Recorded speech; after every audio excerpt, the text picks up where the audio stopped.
other computer's just having some problems, so I switched over to my other one. Seems like it's working a lot better. Um, you know, want to give all praises to Yahawah, Bahasham, Yahawashi, Bahasham, Rakah Hakwadash. Double honors to the elders and apostles of Great Millstone. Uh, we're just gonna go ahead and get into the lesson. Don't want to waste no more time, and go ahead and get this going. Just got to share my screen real quick. Just bear with me.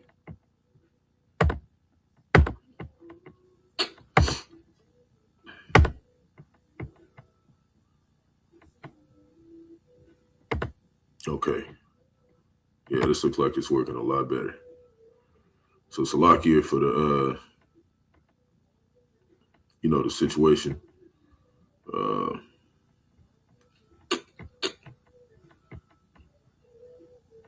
is it sharing that? Shouldn't be sharing that. Hold on. I went got a new laptop and it's already messing up. So just give me a sec. Share that. Yeah. Gotta use my old one real quick. Okay, there we go. All right, so getting back into it, Lord willing, my voice can be heard. Seems like everything is going good. So let's get to it. The title is, If You Hear the Counsel of the Lord Speak Prophecy, We Will Stand on It. And that's the one thing about Great Millstone. Like, it doesn't matter if you come on our comment board and try to explain yourself. There's really no reason to, because we're going to stand on what we're saying. We're not gonna debate with you on what the scriptures are saying. You got a lot of people out here and they try to claim that they know certain things and they don't have nothing to prove to show for it. They just believe in whatever Esau, even the so-called white man, told them, and that's it. They just think all the history is just as accurate or something. Like Esau didn't blend nothing or make nothing up. That's okay, man. We just telling you we're gonna stand on what we're saying. We're not gonna deviate from what the elders and apostles taught us. Period. This is Proverbs chapter 11, verse 27. And this is like the one thing about being a prophet, like you're on the front lines, and our job is to basically, expose the wickedness of Esau. And in doing that, we have to expect, Esau to come after us, man, in many different ways. So this is 11 verse 27. I just want to make a point to show that even when you speak this prophecy, you even still going to encounter situations, Jake, where somehow, people try to do create mischief around you. People try to pull you into stuff and get you in a position where you fall out the truth. So just because you're, diligently seeking the Most High doesn't mean you're not going to run into trouble. So you got to prepare yourself to be ready for whatever you're going to run into in the future. This Proverbs 11 verse 27, he that diligently seeketh good procureth favor, right? Talking about to the Most High, but he that seeketh mischief, it shall come unto him. And a lot of people don't understand when you're bothering us or you're trying to, bring problems in our life, you're bringing evil upon yourself when you do that. You think you're just messing with some regular ass men, like you're messing with the Most High's counsel. And we're going to stand on that. We're going to stand on, we are the counsel of the Lord. And if you don't think we are, keep on living, because you're going to find out you shouldn't have been talking to us any kind of way, because we're not here to play around. Verse 28, he that trusteth in his riches shall fall, but the righteous shall flourish as a branch, right? And a lot of people here, they trust in the riches of Esau, Edom, the so-called white man. They don't trust in the righteous order that the Lord has set up in front of them to understand how to avoid punishment. Verse 29, he that troubleth his own house shall inherit the wind, and the fool shall be servant to the wise of heart, which is talking about your mind. So we're gonna read that in NLT. We're gonna jump into some other precepts. This is Proverbs 11 verse 27 in the NLT, which is the New Living Translation. It says, "If you search for good, you will find favor. But if you search for evil, it will find you," right? But as part of being a prophet, we have to basically go out and search out the wickedness of Esau and expose it. So in sense, you know, we're not necessarily looking for mischief, but we are involving ourselves with battling the ideology of this world. So it is going to send, certain people who want to stop you from doing that. That's like in the Matrix when, Neo and Morpheus and all them were basically, bringing distortion to the Matrix, and the enemies were sent after them. That's the same way with us, to try to basically get us to fall out the truth. So it says, "Trust in your money and down you go, but the godly flourish like leaves in spring." Verse 29, "Those who bring trouble on their families inherit the wind. The fool will be a servant to the wise." So our family is talking about the hopeful elect. We ain't talking about our immediate families because they don't believe in Bahasham, Yahawashi. So we're not talking about them, And of course it says, "Be at peace with all men as is possible." But everything that we're talking to, if you don't believe in Bahasham, Yahawashi, we're not even talking to you. Like, we're not even talking to you. That's the problem. Like, a lot of jakes, they take everything, as if we're trying to explain something to somebody who doesn't give a fuck. Why would we do that? We're not going to explain it to you if you don't give a shit. We don't want to explain it to you. We just want you to burn and fucking die here. That's what we want if you're not hearing what we're saying.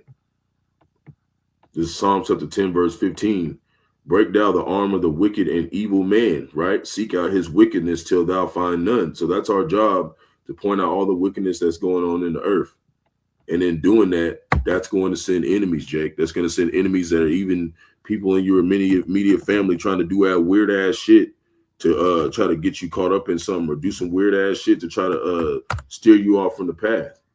Don't even worry about what they doing, Jake, because the Lord's going to take care of their ass. This is Psalm chapter 59, verse 15. "Yea, truth faileth," right? "And he that departed from evil maketh himself a prey." See? So whenever we depart from evil, we don't want to deal with you if you're being a fucking wicked ass motherfucker and you're out here being wicked as fuck, and we don't want to deal with you. Then it makes us a prey for them to like try to speak evil of our name, speak evil on us like we're just these evil people. They need to fuck out of here. They're acting like we all just great people, and then as soon as we don't want to mess with your wicked ass, now we're evil. No, you're fucking evil. You're fucking evil. And the Lord saw it, and it displeased him that there was no judgment. And that's what's coming on our people. Wicked motherfucking Israelites. Judgment on you motherfuckers. And we hope the Lord burn y'all ass alive out here. Shoot, hopefully tear your ass to shreds and then reincarnate your ass back before the missiles come and then set your ass on fire. Tired of y'all. You ain't fucking listening to what we're saying. Why we want you to know how we feel about anything? Your existence is about to be deleted. Your mindset. We don't give a fuck how you feel about what we're saying. This is Job chapter 2, verse 9. "Then said his wife unto him, Do it still thou retain thine integrity? Curse the Most High and die." So after Job went through all these things being righteous, the wicked came on him and tried to get him to fall out the truth. Even the wicked, the Satan came, the spirit of Satan came even in his own wife to say, "Oh, well, fuck the Lord. Tell him screw you," basically. Right? But he said unto her, "Thou speakest as one of the foolish women speaketh." He said, "What? Shall we receive good at the hand of the Most High, and we shall not receive evil? And all this the Most High, and all this did not Job sin with his lips." That was the only thing he had left, was his word. And that's what we telling you. That's all we got left. We don't have nothing else out here but our word and our actions. And we're going to stand on that. And if you don't think we're going to stand on that, get the fuck away from us, because we're not here to play around with you. It's a very serious job that we're doing for the Lord. And if you don't think it is, you think we're just some black Hebrew Israelites, hey, fuck you and get the fuck away from us. Straight up. We don't want to deal with you. It doesn't matter who you are. Shalak Rayam to all you motherfuckers, man. May the Lord burn you niggas alive out here, man. That's what we're saying. Give a fuck how you feel about it. The Lord's gonna come get your ass, especially if you keep fucking with us. This is Hebrews chapter 2,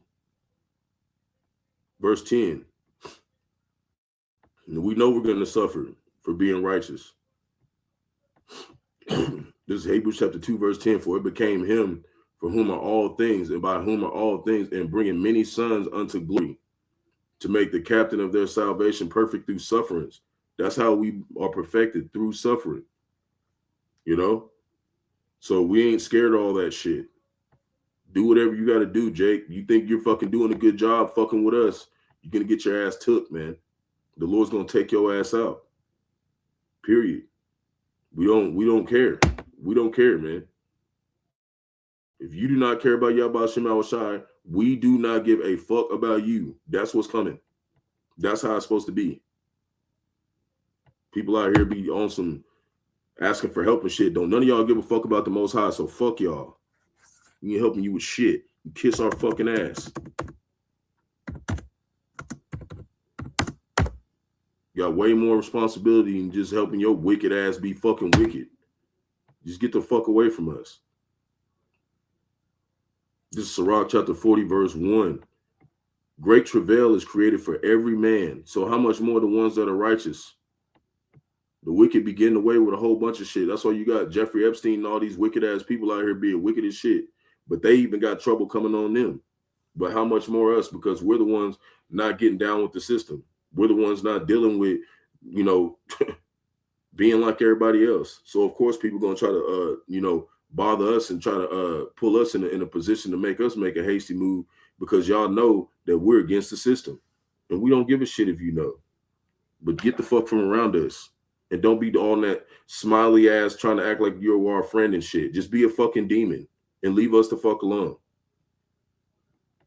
Great travail is created for every man, and a heavy yoke is upon the sons of Adam. That's all of us. From the day that they go out of their mother's womb to the day they return to the mother of all things, basically going back to the Most High. You know, they spirit, their imagination of things to come, and the day of death trouble their thoughts and cause the fear of heart. Well, not us, because we fucking hate it here. Everybody else wants to stay here. We don't even give a shit about being here. We're ready to fucking go. So don't fuck with one of us, because we actually know the Lord. And if we tell him to get rid of your ass, he's definitely going to get rid of your ass. Verse 3, from him that sitteth on the throne of glory unto him that is humbled in the earth and ashes. Right? We already hit the point. We're going to jump to Proverbs 16, verse 7. I don't know why Jake think that we give a fuck about him if he don't give a fuck about the Lord. We fucking don't, man. We do not give a shit about you. We hope your ass die slow. The fuck you, how you treat Yahawashi, man. It's all about Yahawashi. You don't think Yahawashi means nothing? Hey, man, may the Lord fucking make sure you have the most painful death on the planet. Y'all motherfuckers think this shit a game, man. This is Proverbs chapter 16, verse 7. When a man's ways please the Lord, right, he maketh even his enemies to be at peace with him, right? But that's because why? Why is the Lord doing that? Why is he making it to where particular people don't mess with us? Because we got a bigger battle ahead of us. We have way more bigger battles than just dealing with your just one little ass who ain't even talking about shit. We finna go against Amalek, the first descendants of Esau, the Rothschilds, the big banking companies. We're going against everything they set up. We don't got time for your little six-pack Edomite Joe looking ass or one of y'all regular ass Israelites out here. We don't got time to beef with y'all. Y'all ain't even fucking talking about nothing. You don't even know who you are. We don't have time for you. When he's saying make the enemies be at peace with him, that's talking about the higher ups not coming at us. That's why mainly it's going to be Jake coming at us, our own people. It's not going to be effective, Jake. You think it's going to be effective? The Lord's going to destroy your ass fucking around with us. Coming on our comment board and shit and saying all this bullshit. Just stay your ass off the comment board and go. If you think it's bullshit, then there's no reason for you to say anything. Just get the fuck on. It's the one thing. Jake just think he just entitled to just say whatever you want to say and he ain't going to pay for it. Well, that's cool. It's better we just block your ass. Let the Lord deal with your ass. Just shut you out of the gate where you can't even get saved no more. Because you fucking was bugging one of us with your dumb ass fucking rhetoric. This is Luke chapter 6, verse 22. Blessed are ye when men shall hate you, and when they shall separate you from their company, right? So we don't give a fuck if you want to be around us. That makes it, man, we're even more close to being the elect. So fuck y'all. Don't even come around us. And shall reproach you and cast out your name as evil, right? Got a whole lot of people out here talking about us like they fucking know us. Well, keep doing that shit. Because the Lord's tallying that shit up how you're talking about us. For the Son of Man's sake. So that's cool. Do what you say. Say what you want about us. But you're going to find out there is a prophet among your ass. You're going to get your ass left out here. You're going to get blown the fuck up. So shalom to elect Israel, hopefully elect Israel, Hebrew Israelites, so-called Negro, Latinos, Native Americans, West Indians, Haitians, foreign Israelites, and elected other nations scattered across the four corners of the earth. I want to give all praise to Barak was shy. Double honors to those and apostles of great millstone. Let us all to the truth. Peace and blessings to the elect. Wa Ababa Bal, Kwam Yasharala, Shalom.